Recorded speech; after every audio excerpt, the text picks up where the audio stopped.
Chers téléspectateurs du micro du Pasteur Bobo, partout où vous êtes, à travers le monde, on vous dit bonjour ou bonsoir.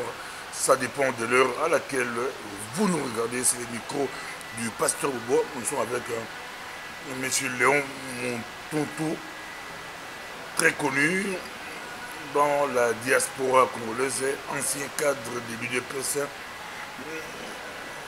Ancien cadre de l'UDPS, quand vous étiez ensemble avec Étienne. Et puis, il est aussi président de l'UDPS des fondamentaux, je crois. Exactement. En même temps, il est dans le CNRC comme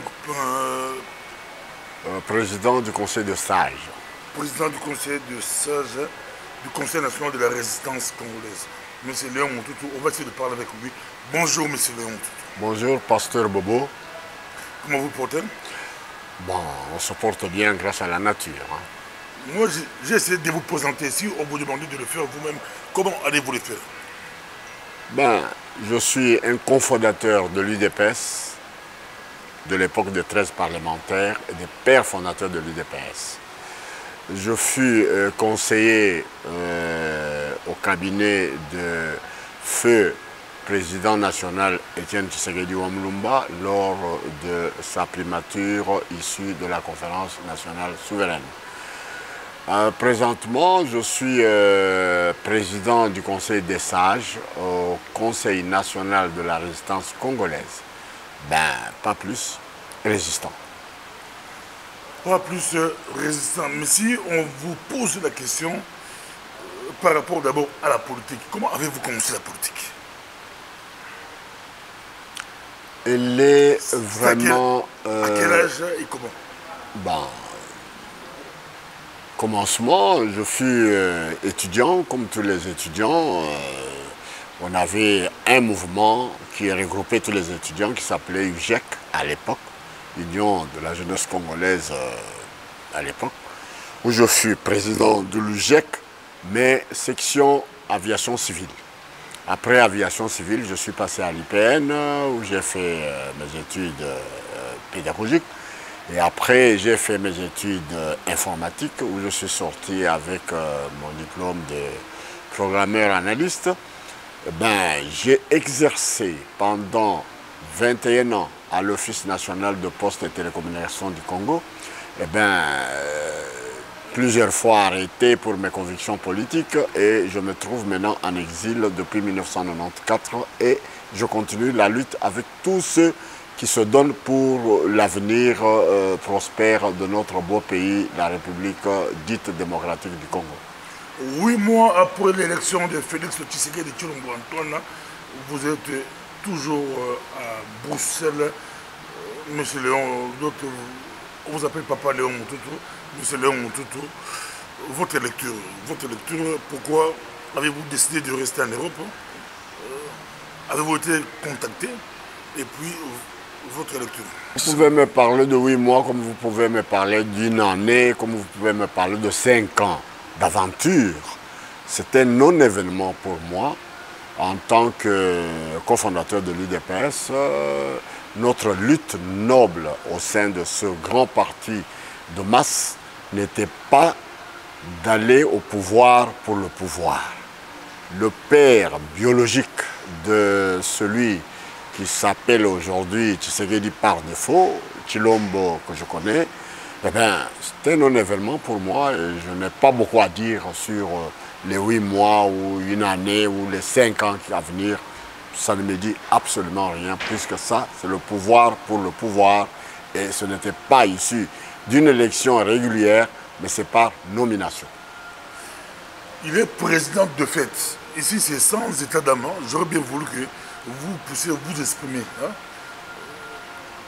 Il est là, même si c'est par défaut, comme vous le dites, mais il est là. Oui, mon pouvoir. Quels sont les signaux que vous avez décidé que ça peut être bon ou ce n'est pas bon? Mais ce n'est pas à moi. Je suis un élément, peut-être quelqu'un qui fait partie du grand peuple congolais. La majorité de notre peuple, qu'est-ce qu'il en dit de ce pouvoir-là qui est installé au Congo par défi. Puisque ce pouvoir-là, ben, les bouches parlent, les gens raisonnent, les penseurs pensent que ce n'est pas de la sorte qu'on pouvait avoir un pouvoir. Il est là, vous dites oui, moi. Ben, qu'est-ce qui prouve qu'il est réellement un président? Pour former un gouvernement par un président soi-disant élu, il fallait 8 mois pour faire le gouvernement.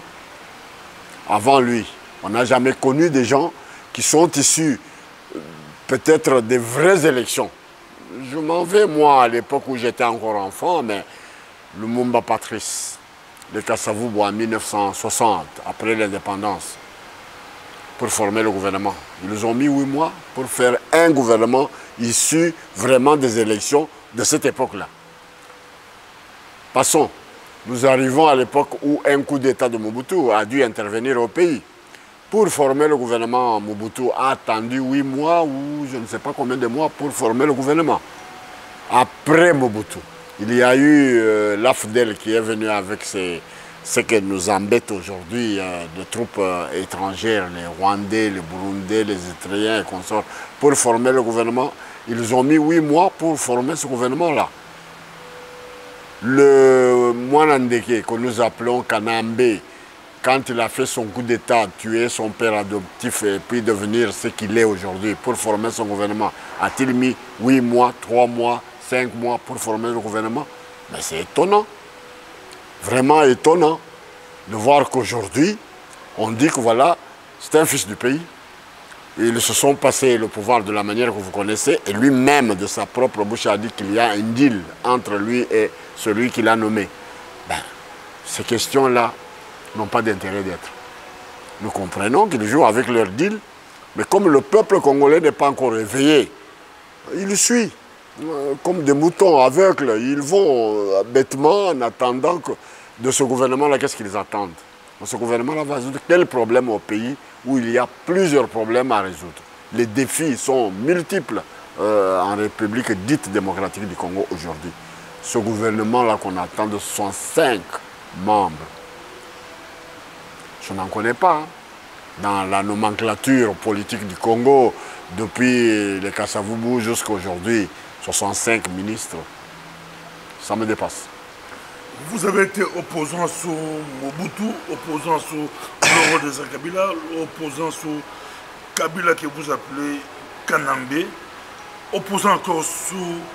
Bon, qu'est-ce qui vous pousse à être opposant sur Tshisekedi? Pasteur Bobo, nous sommes sur la voie de la grandeur. Quand on veut être sur la voie de la grandeur, c'est la voie de la vérité. C'est la voie de la probité intellectuelle et morale. C'est la voie de la loyauté. C'est la voie de lutter pour un idéal donné. Lorsque on est convaincu de la justesse de ce qu'on fait, de son bon droit, on ne peut s'interrompre en cours de l'action puisque cette action se trouve déplaisante ou qu'elle se trouve mal interprétée par certains. La parole de la résistance, de la lutte que nous menons en tant qu'opposants, a sa force en elle-même, peu importe qui la transmet. Nous vieillissons dans cette lutte, c'est pour léguer à la génération qui nous talonne sur ce chemin de l'honneur un pays digne, un pays où il faut être fier, un pays libre. Ce n'est pas dans un pays où le régime qui est là, le régime d'occupation, le pays est occupé par les troupes étrangères, le pays est occupé, qui n'ignore pas que ce Kanambe-là, c'est un Rwandais. De l'époque même du père biologique de celui qui se dit aujourd'hui président de la République. Les chansons fusaient de partout, qui venant du peuple, écoutées par son père. Zongiseyena Rwanda. Ce qui chantait là, ce n'était pas Tshisekedi, le père. C'est la masse, l'opinion publique qui émettait son vœu de voir ce bonhomme-là être renvoyé chez lui où il est venu. Mais aujourd'hui, il devient un partenaire on efface le tableau, on nous le montre comme un modèle à suivre, ça nous dépasse. C'est là où je vous dis, s'il faut que nous, Dieu ait nos âmes dans l'exil où nous nous trouvons, mieux vaut donner mon âme pour le pays que j'aime bien, la République dite démocratique du Congo, que de suivre des bêtises, que nous vivons tous comme des aveugles, comme des gens qui n'ont pas un raisonnement. Là, vous ne me retrouverez pas, je continuerai ma lutte avec ceux qui pensent comme moi, ceux qui ont encore l'âme de ce grand pays qui est la République dite démocratique du Congo. Donc, il n'y a pas à s'en offusquer. Le flambeau de la lutte, c'est à vous, la jeunesse, qui nous talonne sur ce chemin d'honneur, à qui nous avons formé, et dire que ce qui se fait aujourd'hui, c'est absurde, c'est abject. Ce n'est pas ça, la démocratie pour laquelle nous nous sommes battus dans ce pays-là pendant autant d'années, où nous voyons les parvenus, des gens qui n'ont même pas lutté un seul instant comme nous avions lutté à l'époque de Mobutu, et qui se disent 37 ans de lutte. Ils ont lutté quand? Mais dans ces 37 ans de lutte, c'est ce pouvoir-là qui est là, un président nommé, et ils ferment les yeux, ils ne veulent pas entendre. Mais on ne peut pas continuer à lutter avec des gens qui n'ont pas l'écoute. Voilà ma position. Merci beaucoup. On le suit partout à travers le monde. Je vous rappelle que nous sommes avec M. Léon Montoutou, Papa Léon Montoutou pour les intimes. On est avec lui, on parle. Vous êtes président du Conseil des sages du CNRC, Conseil national de la résistance congolaise. Si on vous demandait de nous rappeler aux téléspectateurs, c'est quoi le CNRC et vos objectifs? Plusieurs réponses à vous donner, Pasteur Bobo, et que nous vivons loin de notre mère patrie, la République dite démocratique du Congo. À l'instar d'autres diasporas, puisque la diaspora est plurielle. Nous sommes ici à l'extérieur, nous côtoyons d'autres diasporas. Moi, personnellement, je suis en bonne entente avec la diaspora de la Turquie, la diaspora marocaine, la diaspora palestinienne. Je peux vous en dire autant. À l'instar de ces autres diasporas, mais nous avons voulu qu'il y ait quand même une diaspora organisée politiquement. C'est ça qui nous a poussé à nous réunir. Ceux qui avaient encore l'âme de ce pays, qui avaient la conscience de lutter pour ce beau pays, de se mettre ensemble pour conjuguer nos efforts, nos énergies ensemble. Et on a créé ce qu'on a appelé Conseil national de la résistance congolaise le 12 août 2017, lors de 12e ou 13e anniversaire d'un grand mouvement de rassemblement du peuple congolais ici à l'extérieur, la PARECO, de M. Honoré Ngwanda,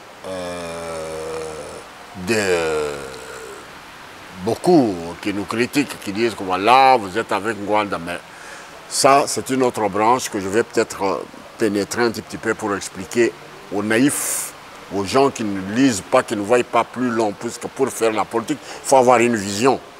Nous sommes ici à l'extérieur, nous nous connaissons, nous voyons pour adopter l'attitude ou pour tendre la main à quelqu'un qui est dans la lutte dans la diaspora, il y a des éléments. Premier élément, c'est la constance. Deuxième élément, c'est la vérité qui sort de la bouche de ceux qui se disent ces gens-là, nous les observons et nous voyons aujourd'hui. Pour parler de M. Honoré Ngwanda Goa Tumba, président national de la PARECO, mais c'est autour de son mouvement que nous nous sommes retrouvés le 12 août, quelque part ici à Dilbeck, dans une salle archi-comble. Il avait lancé des invitations pour fêter l'anniversaire de son mouvement. Mais lors de cette assemblée-là, il y avait plusieurs partis politiques, dont l'UDPS, que nous appelons aujourd'hui des fondamentaux, c'est-à-dire pas elle familiale, qui a mené le peuple dans des bêtises jusqu'à là où nous sommes aujourd'hui. Nous sommes les premiers à monter au créneau et crier fort que ce n'est pas la même UDPS pour laquelle nous nous sommes battus quand nous étions au pays, quand nous sommes venus ici à l'extérieur. Nous avons vu un Tshisekedi malade, notre président national malade, dans tous les partis organisés au monde. Dès qu'un président national tombe malade, on le remplace automatiquement. Jusqu'à ce que ces médecins nous certifient par un certificat que voilà, il est guéri, il peut reprendre ses fonctions. Mais ici, ce n'était pas le cas. À un malade, on lui a trimballé sur toutes les scènes politiques. Nous avons vu tout ça avec nous qui pensions à l'UDPS. Il n'y avait pas une fenêtre ouverte pour qu'on puisse dire à ceux qui se disaient que voilà, ils sont avec Étienne Tshisekedi pour dire non, laissez Tshisekedi être soigné par les médecins. Le jour où il va reprendre ses facultés convenablement, nous saurons, non, on ne nous a pas écoutés. On a continué à le présenter dans sa maladie jusqu'à Genval. Vous avez vu tout ce qui s'est passé. Mais que Dieu ait son âme, on ne parle pas du mal de défunt. C'est un président national digne de nous, puisque nous étions à son école et nous n'étions pas à l'école des troubadours que nous voyons aujourd'hui. Ça, ce n'est pas l'UDPS. Et nous n'avions pas mis notre langue,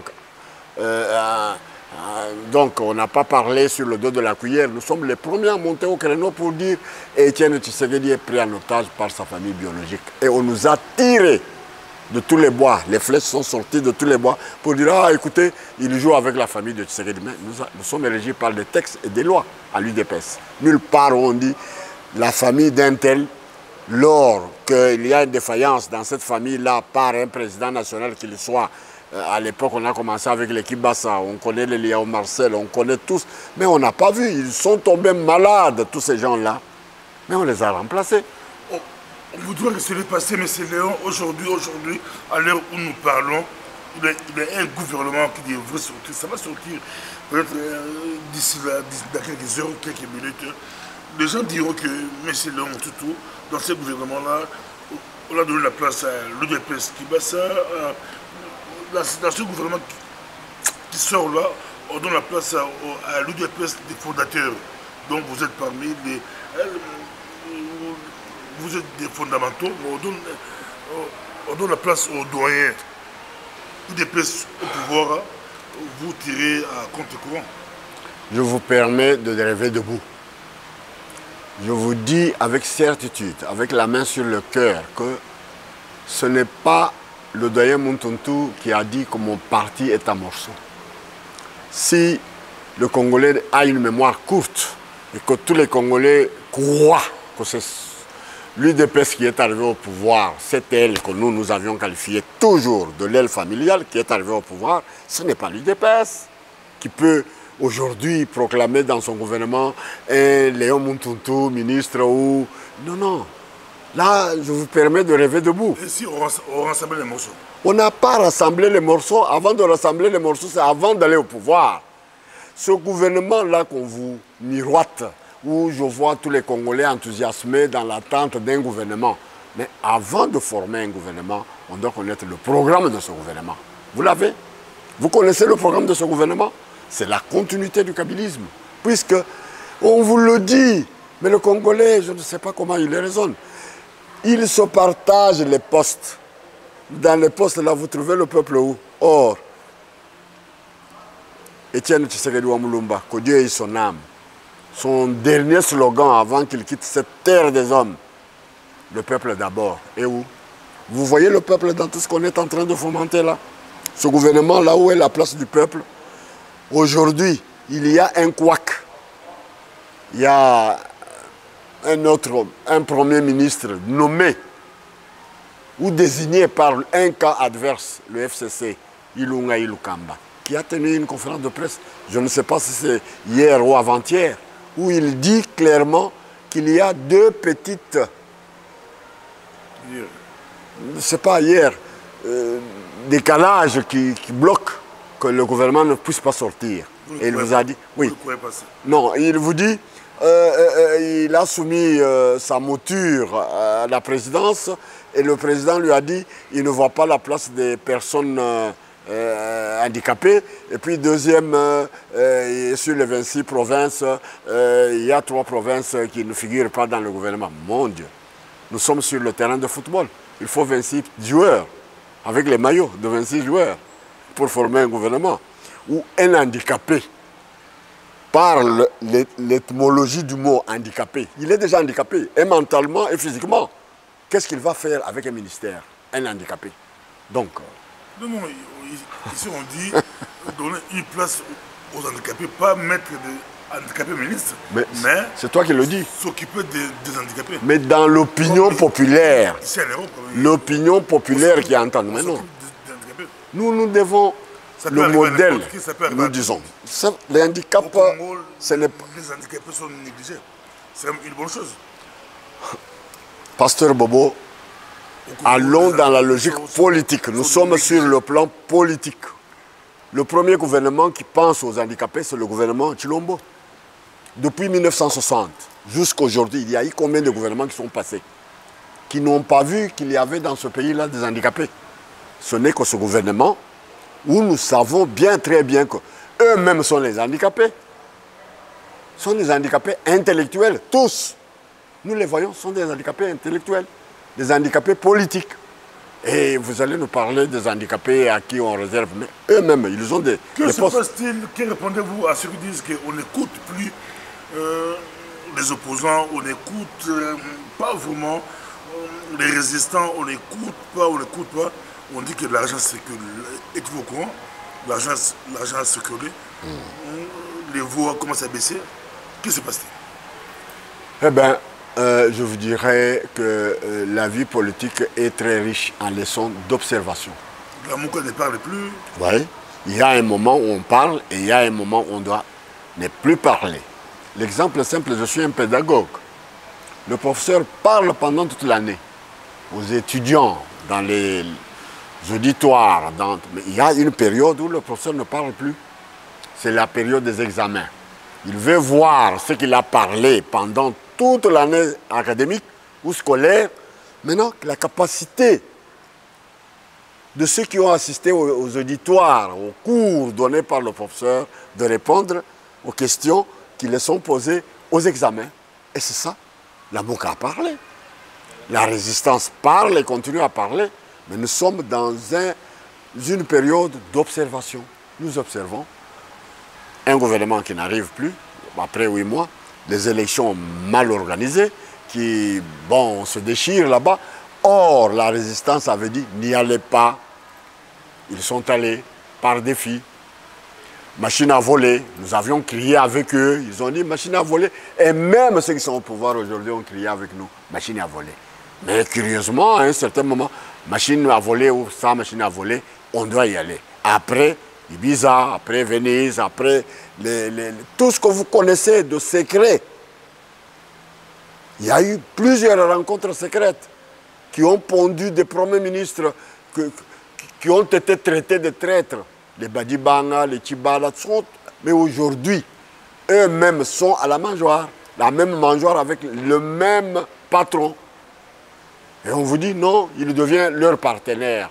Parce que si on le rejetait carrément, dire nous l'ignorons, on comprendrait. Mais oser avoir le kilo de nous dire qu'il est devenu leur partenaire, ça nous dépasse. On ne montre pas à un vieux singe à faire des grimaces. Vous maîtrisez bien la politique, vous connaissez bien la politique, mais M. Léon Moutoutou ou Papa Léon Moutoutou, on pourrait vous poser la question, qu'est-ce qui vous a poussé, vous qui connaissez bien la politique, vous qui avez commencé depuis votre jeunesse, à vous ranger derrière Honoré Mbanda Koatumba?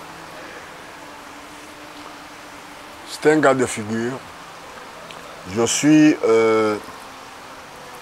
harcelé par les miens au pays comme des autres qui vivent avec nous ici dans la diaspora. Ah, comment comprendre que toi, Léon Muntuntu, qui fut victime de Rwanda, vous arrêtez tout le temps sous l'époque de Mobutu, tu as fait toutes les prisons. Aujourd'hui, on te voit avec Rwanda.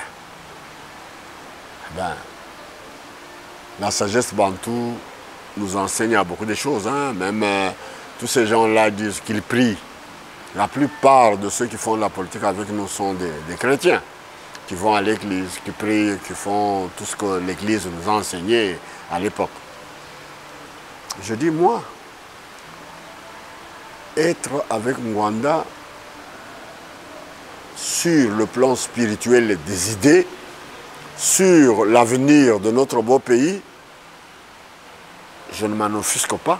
Je suis fier d'être avec des gens intelligents, des gens qui voient plus loin. Et peut-être que moi, vous dites que Ngwanda m'a arrêté. Moi, je n'ai jamais vu Ngwanda chez moi m'arrêter. Peut-être les élèves qui travaillaient avec Ngwanda dans son service bien intelligent, de l'intelligence. C'est normal, j'étais un opposant.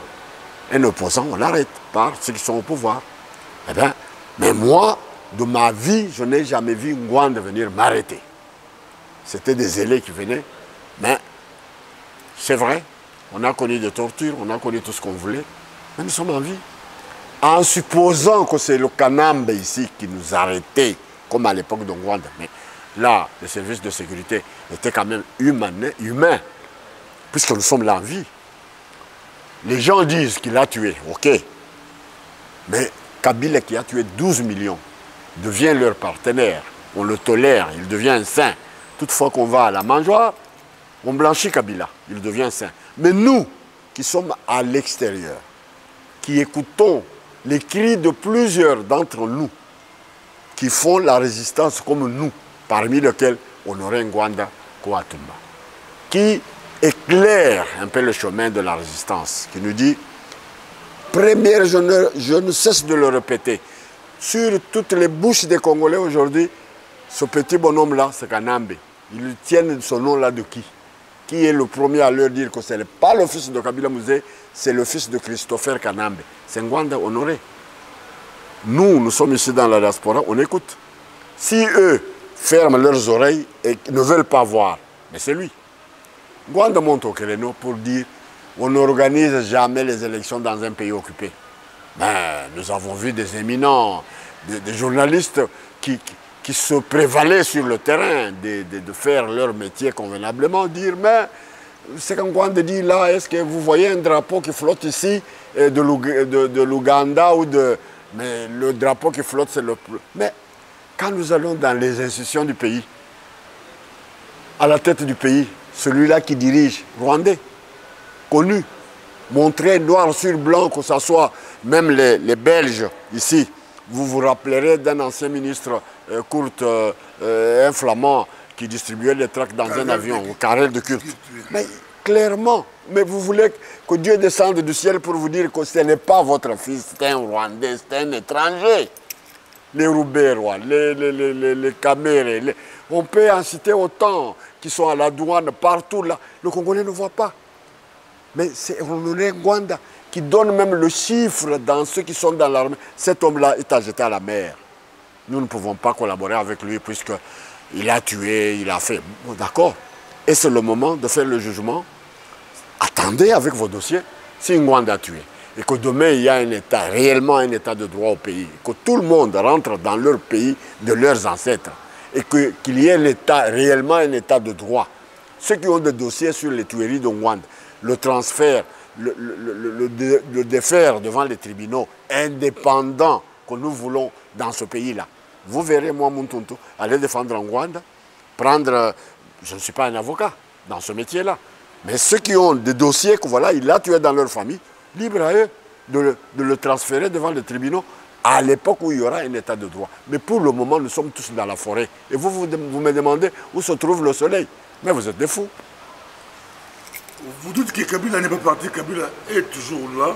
Si on vous demandait à décortiquer comme un doyen, un sage, à démystifier, à décortiquer, à expliquer la stratégie Kabila, vous dites qu'il est toujours là. Il est toujours là, pourquoi? Il y a un adage chinois qui dit, dans la vie, il y a 3 choses qu'on ne peut pas cacher. La première, c'est la lune. Le deuxième, c'est le soleil. Et la troisième, c'est la vérité. On ne peut pas cacher. La vérité est là devant vous. Kabila est-il parti? Quel est ce Congolais conscient, digne, qui peut nous dire que Kabila n'est pas en République démocratique du Congo, n'oriente rien, ne fait rien en République démocratique du Congo? Les exemples simples, vous me demandez en sage. Mais nous, je vous ai dit, la période ici n'était pas la période où nous pouvons parler, vous accorder même cette interview. Puisque, qu'est-ce que nous remarquons dans le pays? C'est Kabila qui nomme. On dit Tshilombo a été nommé. Les troubadours, les talibans, les incervelés. Ah non, non, non, non, il a été élu. Ok. De laquelle manière il a été élu? Si ceux qui avaient, les observateurs, disent que non, les résultats là ne reflètent pas la réalité. Mais même l'OUA, avant qu'on mette sur la place publique les résultats issus de CENI ou de quoi de Nanga, on a entendu même les gagamés dire non, il ne faut pas publier. L'OIA, il ne faut pas publier. L'Union européenne, partout, tout le monde, il ne faut pas publier. Mais ils ont fait de leur tête pour montrer que non, non, non, nous ne dépendons pas de ces gens-là. Publions. On publie, c'est Tshilombo qui a gagné les élections. Mais sur le terrain, ceux qui ont voté disent... C'est quoi la stratégie? Mais la stratégie, c'est le défi. On défie le peuple congolais. Qu'est-ce que Kabila a fait? Parce que c'est rare qu'on puisse voir ça en Afrique. Si on suit beaucoup de pays, c'est comme si c'était une première. Ça n'a jamais été fait en Afrique. C'est une première dans le sens que, Pasteur Bobo, tu as posé la question de savoir qu'est-ce qui se passe. Kabila nomme le président de la République. Il nomme. Kabila appelle les parlementaires, vous les avez vus en ligne comme les élèves, avec les enveloppes de 100 000 $, 100 000 $. On leur dit, vous êtes les parlementaires ici du groupe parlementaire, enfin, vous êtes ma majorité, puisque FCC, c'est une plateforme, ça n'existe ni dans la Constitution, ni dans les lois du pays, un truc qui s'appelle FCC ou un truc qui s'appelle Cash. Non, Kabila dit, FCC, la majorité, c'est à moi. On le baptise, il est, c'est pas père spirituel ou père moral ou quoi, tout ce que votre autorité morale. Ils sont allés à Kingagati, honorer leur chef. Et le chef dit, vous, il n'y a pas de vote là-bas, c'est cette femme-là que je voudrais qu'il soit président de l'Assemblée nationale. Ils ont applaudi. Et c'est Mambunda qui est à la tête. C'est Kabila qui nomme. Là-bas, le cache là, Péror. Non, il y aura un formateur, il y aura un formateur, beaucoup de vocabulaire. Et fin de compte, c'est Kabila qui nomme Ilunga Ilukamba comme Premier ministre. Il l'impose aux autres. Il le nomme. Aujourd'hui, le gouvernement piétine. On vient avec des alibis pour nous dire non, non, c'est pour les handicapés, c'est pour les provinces qui manquent. Mais non, c'est leur jeu. Il y a un deal entre Kabila et les choses. Il tire les choses en longueur, comme le peuple congolais est fatigué. Hein, ils attendent, je ne sais pas, la venue de Jésus ou je ne sais pas, ils attendent de ce gouvernement quoi? Mais eux, ils savent le jeu. Ils jouent sur le temps. C'est ce que nous appelons, dans notre terme, en tant que sage dans la politique congolaise, la guerre d'usure. On nous use. On use tout le peuple là. Il est usé. La faim, les maladies, les impayements, tout ça. C'est l'usure. On use. Mais eux savent pourquoi ils font ça. Puisqu'ils ont leur opérant du modus qu'ils opèrent en toute quiétude. Bakome Sanakak. C'est la phrase clé que le Congolais semble oublier. Bakome Sana. 2. Vous voyez les acteurs politiques congolais. Cette élite de la déviance. Bon, tous, ils sont là, comme des moutons. Ils obéissent. Raïs est là. Avec tout son entourage mafieux, ils sont en train de faire ce que bon leur semble. Bon, Tshilombo joue le jeu. Eh bien, le peuple, je ne sais pas ce qu'ils attendent. Hein. C'est misérable, c'est vraiment misérable. Je n'ai rien à dire là-dessus, puisque c'est donner un peu de poids à des gens que nous tous nous savons que c'est une élite foutue, toxique. On va terminer ici, mais vous, dans la résistance congolaise, vous proposez quoi comme solution? Et ça sera comment? Vous dites que d'un temps que vous ne parlez plus, c'était la récréation, c'était... Mais la solution, c'est quoi la solution au niveau de la résistance congolaise, au niveau de vous, qu'est-ce que vous proposez, vous, comme conseil des sages, verroutier, quelqu'un qui maîtrise bien les choses, comment on pourra s'en sortir? Est-ce qu'on va continuer à se plaindre, à se lamenter, ou bien il y a des pistes, des solutions? Il n'y a pas plusieurs pistes de solutions, pasteur Bobo. La résistance congolaise a déjà lancé un mot-clé. La clé même qui peut résoudre tous ces problèmes, c'est le soulèvement populaire. On le dit, on répète. Même ceux qui ne croient pas en ce soulèvement populaire, mais par l'histoire. Puisque ce sont des aveugles, ce sont des gens qui n'ont... Pour faire la politique, il faut avoir un support historique de votre pays. Connaître votre pays, d'où nous venons, d'où nous allons. Mais si vous ne savez pas d'où vous venez, vous ne saurez pas d'où vous allez. Mais 4 janvier 1959, il y a eu un leader pour faire soulever le peuple qui s'était soulevé contre la colonisation belge. On vous dit que c'était les gens qui venaient du football. Kassavou était là, qui était un grand leader. Il avait préconisé un meeting. Mais dès qu'il est arrivé pour faire son meeting, l'autorité de cette époque-là est venue. Ce meeting n'aura pas lieu. Kassavou va tempérer. Il est rentré chez lui. Il a dit à ceux qui étaient déjà arrivés que non, non, nous n'avons pas l'autorisation. Le commissaire de choses a refusé. Mais les gens qui venaient de partout, le peuple qui venait du stade ou de quoi, qui étaient frustrés par cette réponse-là, parce que le leader devrait donner le mot d'ordre à ces gens-là. Il n'a pas donné le mot d'ordre. Mais les gens qui sont venus à organiser un soulèvement populaire, 4 jours à Kinshasa. Et les choses ont changé. C'est l'histoire de notre pays.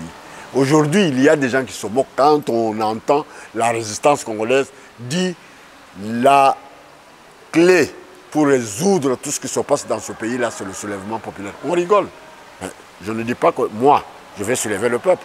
Je ne dis pas qu'Ongwanda va soulever le peuple.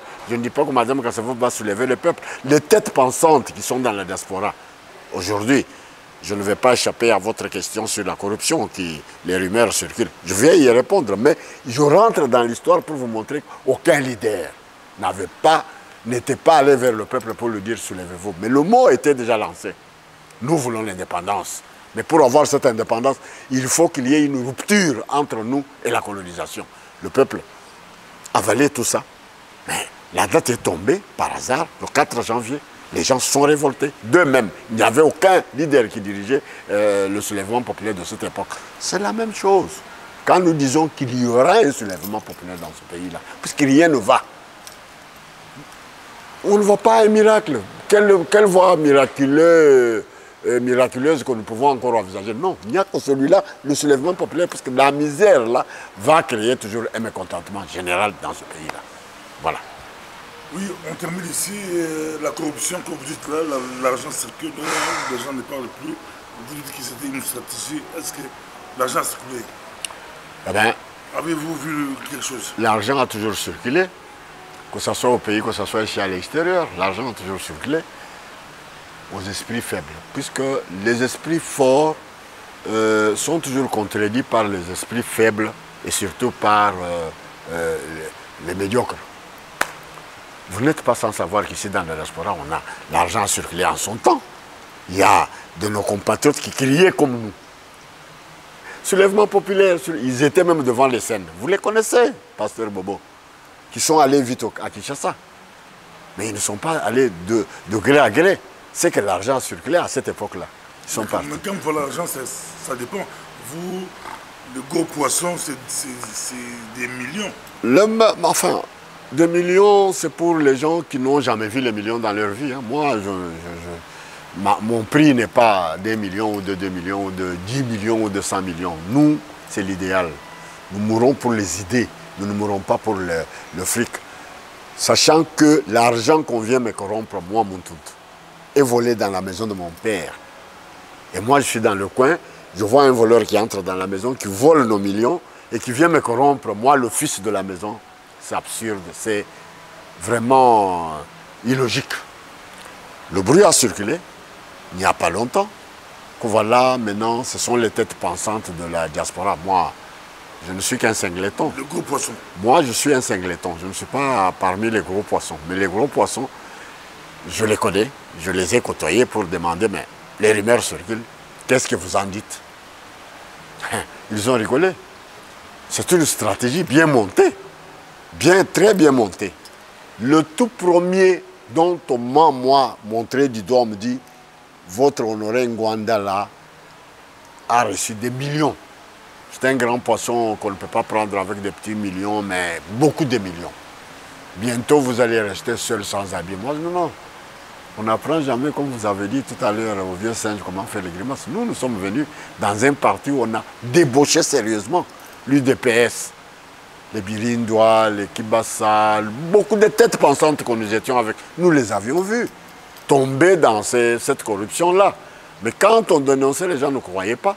Mais la lutte ne s'est pas arrêtée puisqu'on les avait corrompus. La lutte continue. Et c'est ce que je vous ai dit. Lorsqu'on est convaincu de la justesse de ce que l'on fait, de son bon droit, on ne peut s'arrêter en cours de l'action puisque cette action se trouve déplaisante ou qu'elle se trouve mal interprétée par certains. Non. La parole de la lutte, de la résistance, a sa force en elle-même. Peu importe qui la transmet. Le flambeau est déjà passé. Honoré Ngwanda, on peut l'avoir aujourd'hui. Cela ne veut pas dire que tout l'appareil va tomber dans le panneau. L'UDPS qui est là, l'aile familiale, ce n'est pas tout le monde qui est tombé dans le panneau. À l'UDPS là, aile familiale, vous verrez, la révolution partira de l'imité, de la permanence même de Fachi là. Ceux qui louaient Fachi aujourd'hui, ce ne sont pas les mêmes qui applaudissent aujourd'hui. Ils sont allés comme des mouches, ils sont revenus, vous les connaissez. Ici, nous avons vu tout le monde aller. Vous m'avez demandé pourquoi vous êtes ici, mais nous faisons la politique avec une vision. Dès qu'on n'a pas une vision politique, on ne peut pas faire la politique. Ils sont allés, ils sont revenus. Ils sont dans la salle d'attente jusqu'au moment où nous parlons ici pour savoir que Fachi va les mettre comme ministre et tout ça. Mais c'est de la bêtise. C'est pour vous dire que Pasteur Bobo, ne vous laissez pas tomber dans les rumeurs. Bon, j'ai vérifié l'information auprès du président national de la PARECO. Non loin d'ici peu, là, on a parlé, on a échangé. Mais quand les gens vont lire le mémorandum qu'il a adressé à l'ONU, à l'Union européenne, tout est dedans. Sur le cas de Minembwe, tous ceux qui sont là-bas parlent du gouvernement. Mais Minembwe est en train de partir. Il y a des gens qui se battent de ce côté-là, puisque les Rwandais veulent prendre Minembwe annexé. Mais Kinshasa par le gouvernement. Il ira bien qu'il ira le dernier. Merci, c'était Léo Moutoutou. Vous l'avez suivi, merci. À la prochaine. Rien du tout. Nous disons au peuple congolais que ce peuple-là doit savoir que le feu Etienne Tshisekedi Mulumba ne cessait de nous dire apprenez au peuple de se prendre en charge. Sans se prendre en charge, que ce peuple-là ait foi dans ces soi-disant politiques ailleurs-là, ils n'auront que leurs yeux pour pleurer. Ce gouvernement-là peut sortir aujourd'hui comme il peut sortir cette nuit ou demain ou après-demain. Il n'y a rien de bon, il n'y a rien du peuple dedans. C'est la mangeoire. Tout le monde ira à la mangeoire pour partager le même gâteau avec les mangeurs d'hier qui ne veulent pas quitter la table. Et ils seront toujours à la table là-bas pour manger au détriment du peuple congolais. Donc le peuple congolais, prenez-vous en charge. Le soulèvement populaire, que vous le vouliez ou pas, même après nous, il y aura un soulèvement populaire dans ce pays-là. Merci beaucoup. À la prochaine. C'était Nico du Pasteur Bobo. Au revoir.